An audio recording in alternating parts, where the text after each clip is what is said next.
everybody. Sorry for being a minute late. I am watching votes as they're going down in the Senate right now, and it looks like the bill is going to pass sometime in the next few minutes, which sucks so badly. I mean, I just, pardon my French, but, it's a very dire situation today, and we might as well be honest about it.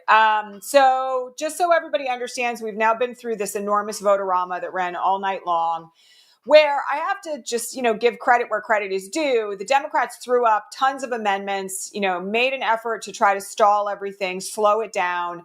The Republicans, it looks like right now, have lost a few votes, meaning that every single vote that's happened in the last 10 minutes, which is on, right now they have been on the final amendments to the bill, have gone 50-50 with J.D. Vance as the tiebreaker. The likelihood here that we are going to see the bill pass by a tie-breaking vote looks high, which is outrageous.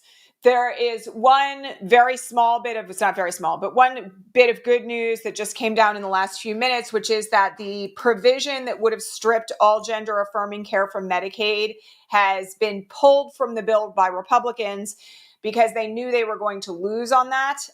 So at the bare minimum, Medicaid will still cover trans-oriented medical care, which is fantastic. But many other things, unfortunately, have survived. And I don't know, man. The impact of this bill is just absolutely devastating. And I am really sad and really upset. So just so we're clear, we had some questions on the Patreon feed about what had happened with regard to Lisa Murkowski. So she has been opposed to the passage of the bill in part because of the Medicaid and SNAP provisions. The Republicans offered her a carve out for the state of Alaska where the SNAP cuts wouldn't apply to Alaska. Who knows how she's going to vote in the final run. But there was an attempt to expand that to include Hawaii, and it's just unclear whether or not that has been enough to buy Lisa Murkowski's vote.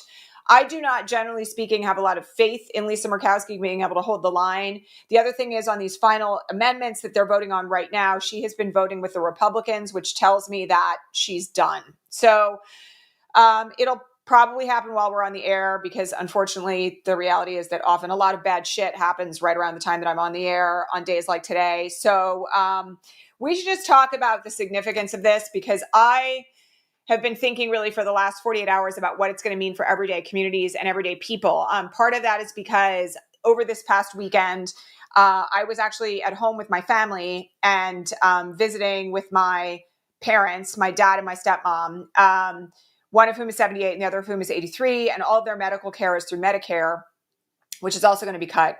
And the state subsidies for the Affordable Care Act are also going to be cut, which is what gives insurance to me and my children. And so that's in addition to the enormous cuts to Medicaid. 16 million people are going to lose their health insurance just by conservative estimates alone.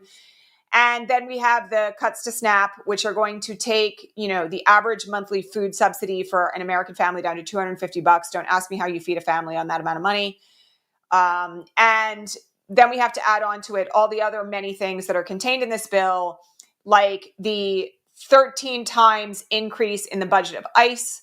While all of this is going down today, we have Trump and Kristi Noem and Ron DeSantis touring a concentration camp in Florida. I'm going to implore everybody here, by the way, to not use the slang of alligator Alcatraz. They are using that as a form of branding to make it sound sexy and fun. It's a concentration camp, and they built it in just a week. The footage is all over social media right now. You can go look at it. It is a concentration camp. It is cages inside a tent with metal bunks. It's a concentration camp. They are touring a concentration camp right now while the vote is going down in the Senate. One of the things that we all need to be aware of is that with this increase in the budget to ICE that is apparently now going to pass the Senate, and yes, everybody's right, reconciliation then has to be voted on in the House, but my perception at this point is that if it passes the Senate, it's done. I don't think, you never know. I mean, everybody should call their representatives, of course, but it's highly unlikely that it's not going to pass the House unless something shifts. So while this is all going on, everybody should be aware that there's a press conference happening at the concentration camp. Literally 8 seconds before I came on the air, Kristi Noem was saying, we're showing all the states how wonderful this could be. And we want all the states to partner with us on building camps where they live, right? So essentially what the budget bill is going to do, in addition to all these horrendous cuts, is fund a nationwide system of concentration camps. And we have to put that in the context of something that happened. Yep, I knew it was going to happen while we were on the air. The budget bill just passed with Vance casting the tie-breaking vote. So everything that I just predicted has now come to pass. So, one of the things that we need to be aware of in the context of all of this now, yes, I'm completely disgusted also. This is a really tragic day. And we'll talk about what we have to do in response to this in just a minute, because I'm not, me, I'm not, even though I'm like devastated by it, we don't wallow in this. So I want everybody to kind of stay tuned, because we're going to talk about what we have to do next, because now it's on us.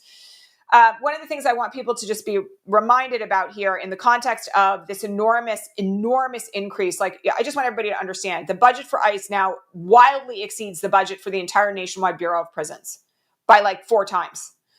So, they now are going to have the funding to do nationwide concentration camps. And the thing I want everybody to remember in this context is that just last week, the DOJ announced that they were going to start prioritizing what's referred to, and I hate this term, as denaturalization. What they're going to do is they're going to take away the citizenship of U.S. citizens who have done things that they've determined they don't like. There's a list. I've read the memo from the DOJ. But it includes things like, affiliation with terrorist organizations. So they're going to do like what they did to Mahmoud Khalil is, who had a green card, is something that we can expect them to start doing to others. And then the question I have, of course, is where does this end? Because if you can denaturalize one U.S. citizen, you can pretty much denaturalize anybody. And at a certain point, they're not going to need an excuse, right? All of this is incredibly devastating. And from where we sit right now, we've got to really focus on what this means in the context of those of us who are out there doing important work. So one thing I just want to mention to everyone here, and this is one reason why I've been talking about dual power since literally the day after the 2024 election and before that, but, in earnest, is that we have models in activist history and change-making history, civil rights history, of how communities showed up to support people when traditional systems of support fell apart. One of the prime examples of this, of course, is the Black Panther Party starting free lunch and free breakfast for kids in communities when schools were still segregated and there was no funding for poor kids to have free lunch. Okay, that's one example. Other examples are things like community-run health clinics, where when people don't have insurance, doctors still show up. They get companies to donate medical care and to donate samples of medicine so that people who can't afford those things can still get medical care and the medicine that they need. One of the things that this bill is going to mean is that there are going to, and so hard to talk about, but I saw a stat this morning that 51,000 Americans are going to die every year on top of those who already die as a result of this bill, because people will not have health insurance, they will not have medical care, and they will not have food. So one of the things that dual power suggests is that in situations like this, we have to get very resourceful in our own communities where we live. This is one reason why, by the way, why I've also been talking about the fact that organizing right now has to be local and community oriented. From the day after the election, we've been talking about this here, and it's critically important right now that you do get really focused on this. And I'm not just talking about doing the work of organizing with Indivisible, although I love Indivisible. Leah and Ezra are friends, they're doing great work. But I'm actually talking about doing work in your own community that keeps people alive, right? Are you donating to your local food bank and showing up at your local food bank to serve people? Are you volunteering if you are a doctor or a nurse practitioner at a local community health center when you can to provide healthcare services for people who are not going to be able to afford it anymore? Are you in communication with your neighbors who maybe have been relying on Medicare for health insurance and are now going to have to decide whether they're going to pay their rent or whether they're going to pay for their insulin? Okay. Again, these are going to be really big and pressing questions that are going to be facing every community in the country. What are we going to do about all the nursing homes that are going to close, where people are going to be kicked out of the nursing homes and have no regular care? We all know who that care is going to fall to. It's going to fall to women in our own communities who are going to have to take care of their aging parents. How are we going to manage that? Okay.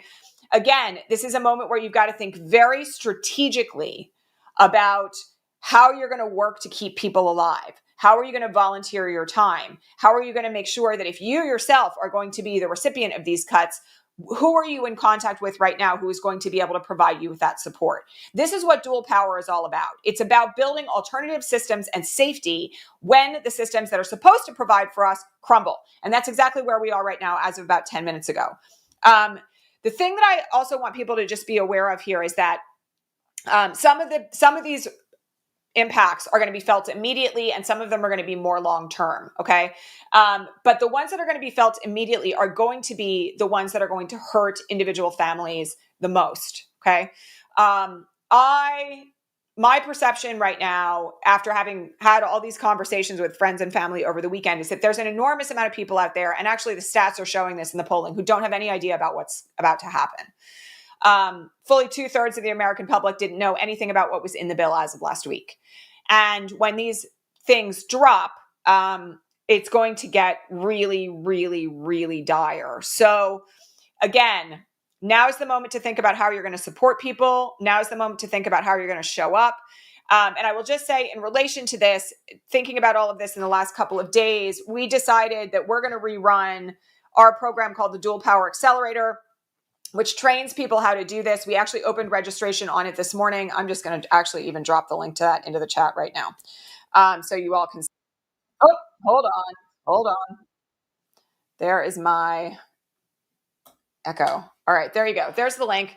So you guys can register for that if you would care to. We do have a limited number of full scholarships available. Partial scholarships are being considered on a case-by-case basis, but I really urge you to get into that. We have a number of alums in the chat already today who can kind of tell you how much you probably need it. And I heard from a bunch of people today who were like, this is actually like the life-saving training that we need right now. So strongly encourage you to get in if you haven't already. All right. So, the thing that I will just say that I think is going to be the most necessary right now is to think about everything that's at the bottom of Maslow's hierarchy of needs. If you're not familiar with it, it's a pyramid of needs that, fundamentally establishes what the basic needs for human survival and thriving are. And at the very bottom are the things you would imagine: shelter, food, clothing, medical care. All those things are now going to be at risk as a result of what we're facing down here. And so anything that you can do to kind of help support those who are vulnerable is the way to go. Okay. One thing I will say about this, again, anecdotally though, that I just want everybody to be aware of is that, when this stuff drops, there's going to be an enormous amount of outrage. And I think one of the reasons why this bill was so hard to pass, why we saw people like Tom Tillis say they weren't going to run for re-election and then get up and say exactly the truth of this, that, in Tom Tillis' state in North Carolina, 660,000 people are going to lose their medical care. One of the reasons why we saw people do that and refuse to vote for the bill, albeit only a handful, is because they know the truth of what's in it. And they know that the pushback and the blowback is going to be enormous. I just want everybody to think about what's going to happen in this country when millions and millions and millions of people are thrown off their health insurance all at once, including many who voted for Trump. And I don't know where the outcome of that's going to be, but I just have to say to everybody who's also organizing right now, you got to be willing to welcome those people in. We have to cut this thing of like, well, you got what you voted for, right? Because people are going to die and starve and, not get medical care. And if they show up at an indivisible meeting going like, oh my God, I don't know what to do. I just know I have to do something. We need to find a way to actually talk to those people, because nobody knows how this is going to look. But I will tell you, even with the elders in my own family, the predictions are that when everybody gets kicked off their health insurance, all hell is going to break loose. And I actually don't kind of doubt that as an outcome. Everybody who's been kind of calling for a general strike may actually get it. I think it's very hard to do that in this country, as I've said many, many times, because health insurance is tied to employment. And most of us can't, sit in the streets for weeks at a time while our health insurance is threatened and we lose our jobs. And, most Americans are living paycheck to paycheck. This is only going to make it worse. But I think the likelihood that there's going to be enormous blowback from this against the GOP is really, really high. So devastating, just absolutely devastating. Okay, so on top of that, as I mentioned, we do have this tour happening of the concentration camp in Florida, which is disgusting. Again, I have to remind you all that I've been saying this now for months, but I'm going to say it again. It's really important to start thinking about how you're going to respond when a concentration camp starts to get built in your neighborhood. Okay, so I'm just going to tell you here where I live is where Delaney Hall is located, where there were massive protests in the last few weeks, and now Delaney Hall has essentially been shut down after protesters blocked the driveway and people who were being detained there broke through an exterior wall and a whole bunch of people escaped. You can do the work of putting your body on the line, standing up and protesting when a concentration camp comes to your town. And I'm just going to tell you again with this budget, this is a when, not an if. I strongly encourage you, if you have not yet done so, to get in the loop with local immigration rights organizations where you live. Okay. And again, you can get involved with the nationwide ones also. CASA, which, just was a part of that huge lawsuit that Trump won in front of the Supreme Court last week on birthright citizenship, and really on universal injunctions because birthright citizenship wasn't reached. You can watch the broadcast about that if you want. But nonetheless, you've really got to know what's coming, when it's coming. And the best way to do that is to be involved with organizations that are already doing that work on the ground where you live. Okay. Elon Musk went to town on Donald Trump last night and claimed that he was going to fund primary challenges to every member of the GOP who voted in favor of the bill.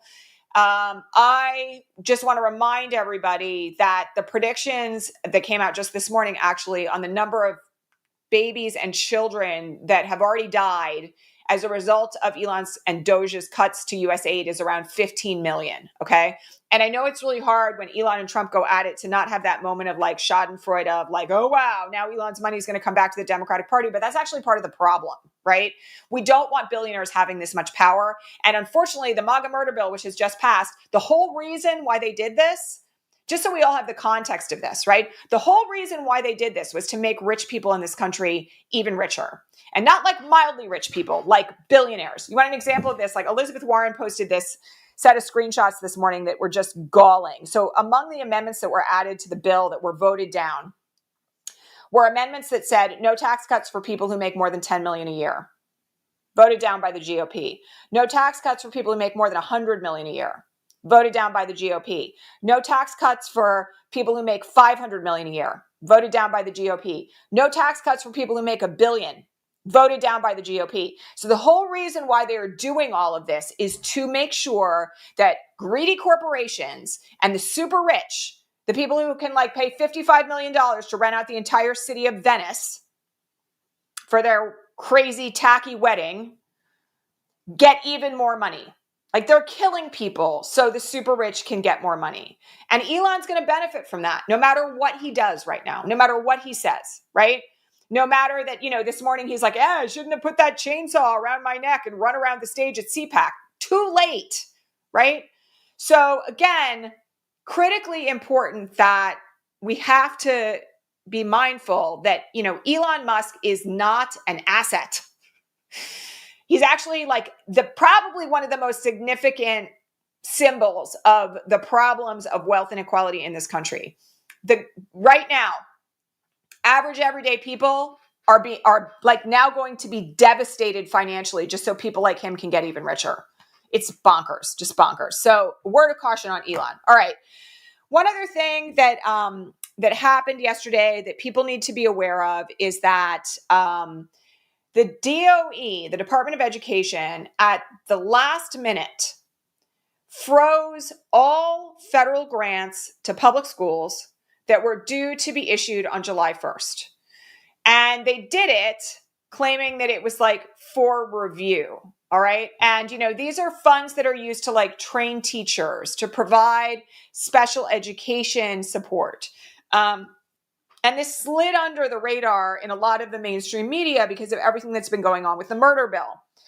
I saw this and went like, oh my God, right? Like millions and millions and millions of dollars. I actually think it was like $1 billion. I can't remember the exact number, but was just frozen in its tracks, not doled out, even though it was supposed to arrive in the bank accounts of every school district today. Again, this is something that is going to devastate American education if it sticks. Now, I'm sure there's going to be a lawsuit that takes this into court and asks for some form of injunctive relief. But again, I'm going to remind you all, universal injunctions are gone now, thanks to the Supreme Court. So there's going to have to be a class action filed to try to get relief for everybody nationwide. And I don't know what that's going to look like class action on behalf of every public education district in the country. Maybe. Kind of a reach. I mean, honestly, as a former class action lawyer, I have some questions about that one, but people will try. Nonetheless, it's a moment to recognize that things are crumbling inside the Department of Education as well. And that's going to mean significant things for like the next generation of our kids. So, yeah, it's not a good day, my friends. And, I know so many of you come here because you want me to talk you off the ledge. And today, unfortunately, I can't do that.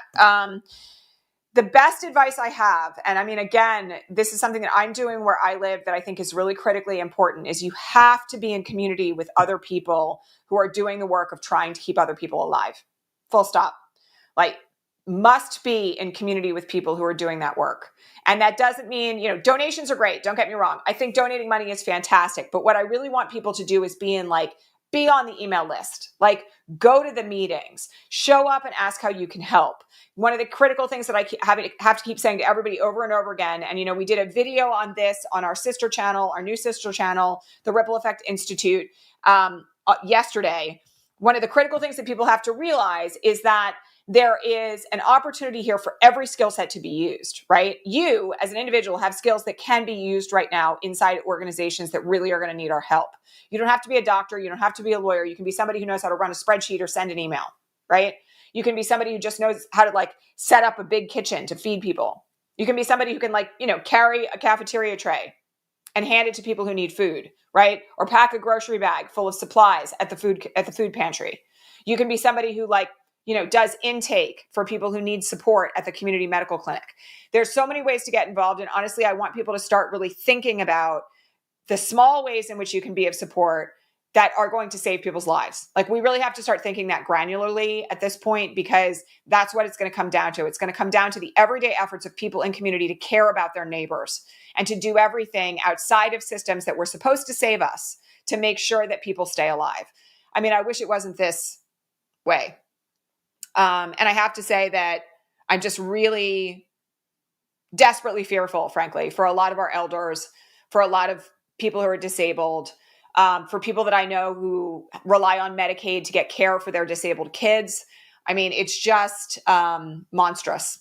That's really kind of all there is to say about it. But my best advice is to please get involved. And, yes, donate money. Please, I don't want to tell anybody not to donate money. But again, the other thing to remember here is that we have this confluence of factors coming down right now, right? We've got ICE with an enormous budget that's going to be raiding every community in America. We've got this crazy denaturalization plan underway. Then we've got people who are going to lose their health insurance, lose their food security, lose a whole bunch of other benefits that people need to stay alive and to thrive.